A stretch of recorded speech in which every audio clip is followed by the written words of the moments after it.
The knock. I've always lived on the third floor. It's one of the reasons I chose this apartment. Far from street noise, far from anyone being able to peek into my windows. There's no balcony, no fire escape, just a sheer drop to the pavement below.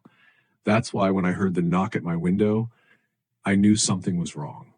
It was past midnight, the kind of late where the world outside is utterly still, where the only sounds are the occasional creaks of an old building settling into the quiet.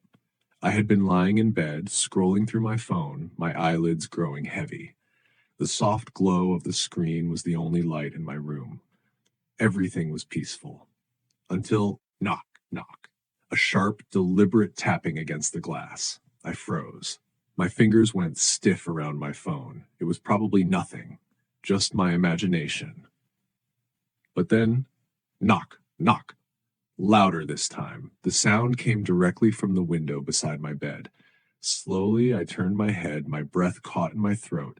My curtains were drawn, blocking the view outside, but the fabric shifted ever so slightly, as if something had brushed against it.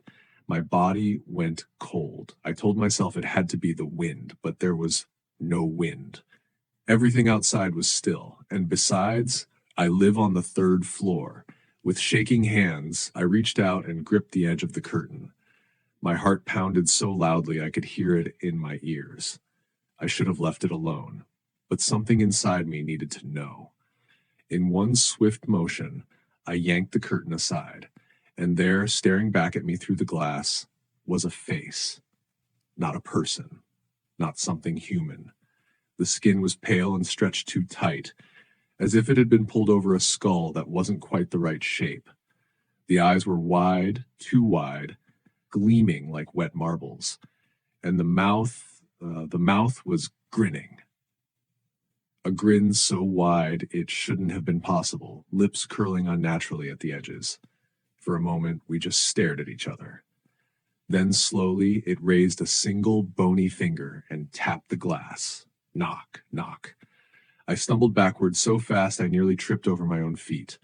My lungs squeezed, struggling to pull in air. The thing didn't move, it just kept grinning. Then, without breaking eye contact, it pressed a hand against the glass.